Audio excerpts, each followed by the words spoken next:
Okay, if you've got a kitchen, like anywhere in this century, you know the dilemma. You want crispy food, you want it fast, and yeah, you want it healthy. And the two big players duking it out on the countertop seem to be the air fryer and the convection oven. They really do. They look kind of similar. The names sound related. And the marketing makes them sound practically identical. Both promise that amazing crunch without drowning food in oil. Exactly. But when you actually dig into the mechanics, the physics behind them, those small differences really add up. They affect cooking results, how much energy you use, even how you plan dinner. Yeah, absolutely. And that's really our mission for this deep dive, isn't it? To cut through that marketing term air fry and really understand the core the force air that makes both these things tick. Right. We want to synthesize the data, build out a clear comparison so you, listening right now, can figure out which one truly fits your kitchen, your lifestyle. So we're pulling together a full comparison today, looking at the tech, the health side of things, and the, practical efficiency, the hard numbers. Let's start with the basics, the actual mechanics. Because what is an air fryer, really? For the longest time, I just pictured this magic crisping basket. Yeah, it feels like magic sometimes. But the key thing the sources point out is it's not fundamentally new tech. It's basically a really optimized small convection oven. Okay. It sits on your counter. It's compact but powerful. And despite the name, no, it doesn't fry like a deep fryer. It blasts food with super hot air moving really, really fast. That rapid circulation mimics the browning, the male reaction you get from deep frying, but with, way less oil. So how does it get that air moving so fast? Is it just a tiny fan? It's the design. It's small, right? And typically there's a heating element right up top and a powerful fan right next to it. That fan just forces the hot air straight down intensely all around the food in the little basket. The basket usually has holes, right? Exactly. It's perforated, so that hot air gets everywhere. The small space plus that strong fan, that's the secret sauce, really. It makes sense. And the convection oven. The bigger ones, or even the countertop models. Same basic idea, forced air. A convection oven, whether it's full-sized or a smaller countertop unit, has a fan, usually in the back, and an exhaust system. It circulates the hot air all through the oven cavity, and the main goal there is even cooking. Precisely. To get rid of those annoying hot and cold spots you find in regular conventional ovens that just rely on radiant heat from the elements, the fan keeps everything moving, keeps the temperature consistent. So, bottom line, both use moving hot air. The air fryer is just optimized for super fast, concentrated airflow in a small space. You got it. While the convection oven aims for even large volume air circulation. Okay, that distinction is key. Which leads perfectly into the big question everyone asks, health. Is one actually healthier? Because less fat is the big selling point. It really is. And compared to dunking food in a vat of oil, yeah, both are significantly healthier options. The sources definitely confirm that. Air fryers seem to get the most hype for this. They do, and it's justified. You often only need a tablespoon or two of oil, sometimes none at all. The data shows they can cut the fat content in things like fries or chicken wings by 70, even 80% compared to deep frying. Wow, that's huge. It is. Convection ovens also let you cook with minimal oil, though you might use a bit more for, say, a large roast just to get it browned, but still far less than deep frying. Now, something interesting the guides mentioned was nutrient retention linked to cooking speed. Does cooking faster actually, save the vitamins? It's an interesting point. Because both appliances cook faster than a standard oven, the food spends less total time exposed to high heat. And yes, that might help preserve some of those heat-sensitive nutrients, like certain vitamins. Right. Well, the big caveat is it doesn't matter how fast you cook it if you overcook it. Burning or just cooking food too long degrades nutrients anyway, regardless of the machine. Speed helps, but proper cooking is key. Okay, but hang on. If the air fryer cooks, say, 20-30% faster than even a convection oven, and speed helps preserve nutrients, doesn't that technically give the air fryer a tiny health edge just based on time? That's a sharp observation. Logically, it seems like it should, but according to the sources we looked at, the actual measured nutritional difference between food cooked properly in an air fryer versus a convection oven is pretty much negligible. Really? Okay. Yeah. So the health verdict is essentially a draw between the two appliances themselves. What matters way more is what you're cooking, vegetables versus processed stuff, and how you prepare it, like minimizing the oil you add. Those factors dwarf any tiny difference from cooking time. Gotcha. Okay, but there's also that chemical thing, like acrylamide. the potentially bad stuff. Right, acrylamide. It's a chemical that can form when starchy foods, think potatoes, bread, are cooked at really high temperatures, generally above 248 Fahrenheit or 120 Celsius. And since both these use high heat. They both carry a risk of producing it, yes, if you scorch the food. So it's not the machine itself, but hitting that high temp for too long, basically. Burning it. Exactly. It's about controlling the cooking process. The guides offer good tips, like soaking potatoes in water first to wash off some surface starch. Okay. And the big one. Just don't burn your food. Avoid excessive browning or charring. And maybe cook at a slightly lower temperature if you can still get the results you want. It's about being mindful. All right, that makes sense. Let's shift gears now to something maybe less scary, but definitely impactful.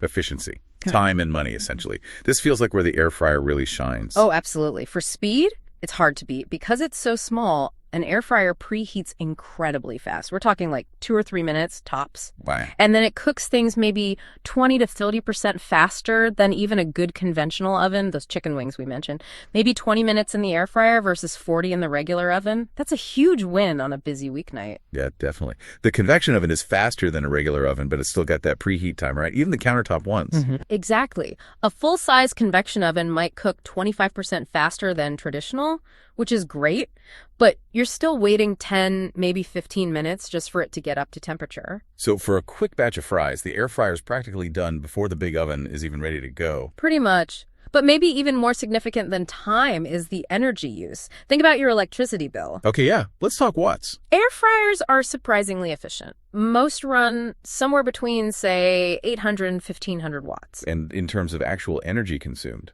like on my bill, kilowatt hours. Right. So if you run an air fryer for like 30 minutes, it might use only 0.5 to 0.8 kilowatt hours or kilowatt, or that's the unit they charge you for. Okay, 0.5 to 0.8 kilowatt hours. How does the big convection oven compare? Big difference. Those full-sized ovens can pull anywhere from 2,000 to 5,000 watts. Whoa. Yeah. So running that same 30-minute cooking cycle could easily use 1.5 to 2.5 kilowatt hours, maybe even more. That's like 3 to 5 times more energy. It can be, yeah. For small or medium batches, the air fryer is the clear energy winner, hands down. It can use up to 50% less energy, sometimes more. But there's a catch, right? There's always a catch. Here's the nuance people often miss. Capacity. If you're cooking for, say, 5 people, and you have to run that little air fryer basket 3 separate times, then you lose all the time and energy savings. Exactly. In that scenario, preheating the big convection oven once and cooking everything together suddenly becomes the more efficient option, both time-wise and energy-wise. Okay, that's a really important point. And it leads us straight into the practical stuff, like capacity. That seems to be the major dividing line. It really is the practical breaking point. Air fryers are, by nature, compact. You're looking at maybe 2 to 10 quarts of capacity, typically. Which is fine for 1 to 4 servings, generally. Perfect for singles, couples, small families, maybe.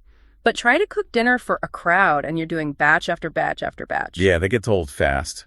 It does. And that's where the convection oven, especially a full-sized one, justifies its space. We're talking 3 to 5 cubic feet of room. Okay, that's massive in comparison. Totally. You need that space for a big Thanksgiving turkey, a whole roast chicken, multiple sheet pans of roasted veggies or appetizers all at once. If you entertain or have a larger family, that capacity is just essential.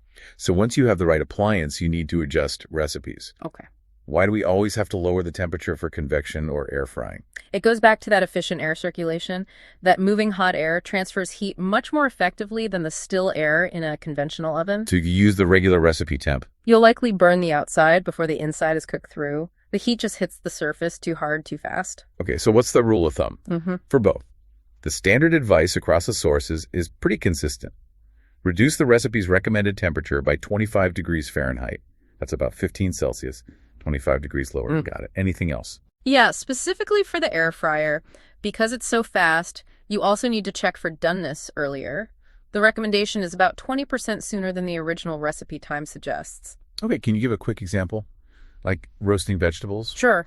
Let's say a recipe calls for roasting broccoli at 400 degrees Fahrenheit for 30 minutes in a regular oven. Okay. In a convection oven, you drop that to 375 F and check around maybe 25 minutes. In an air fryer, you'd also use 375 F, but you'd start checking much earlier, probably around the 20 to 22 minute mark. That 25 degree drop is key. And checking early for the air fryer. Makes sense. Now, before we wrap up with the final verdict, we should probably mention those hybrid machines, the countertop toaster ovens that now often have a convection or air fry setting. Yeah, the multitaskers. Right. They offer a ton of versatility. They can toast, bake a small casserole, maybe fit a 9x13 pan or a small pizza and do the convection thing.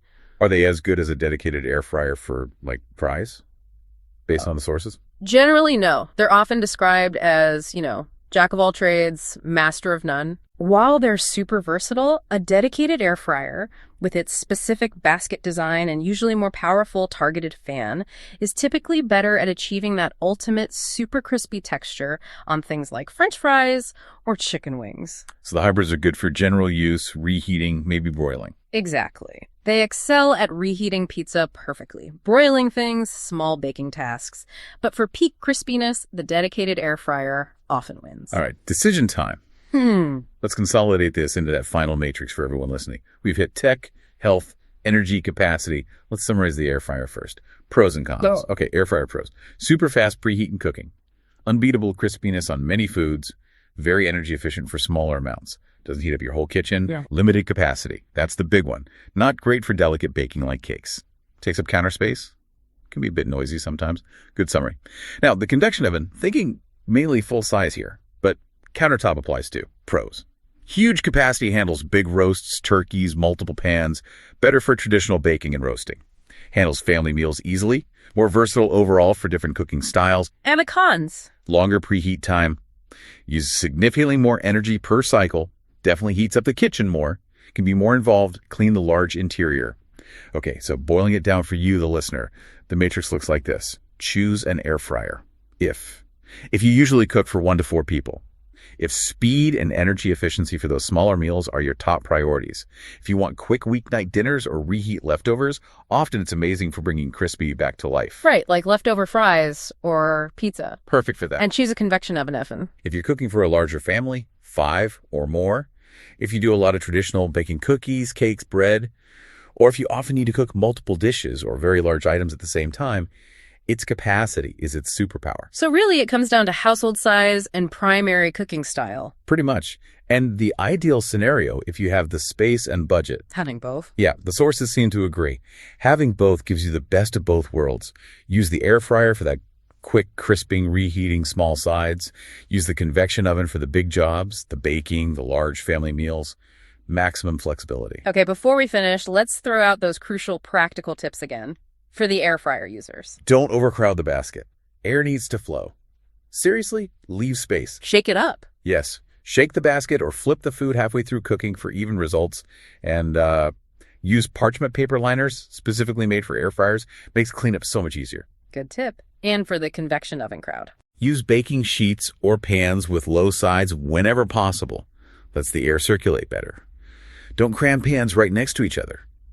Leave some space around them. Then rotate. Yep, rotate your pans halfway through, especially if you have things on multiple racks to ensure even cooking. Solid advice. So we've talked a lot about how both these appliances speed things up and give great crispiness, which is fantastic.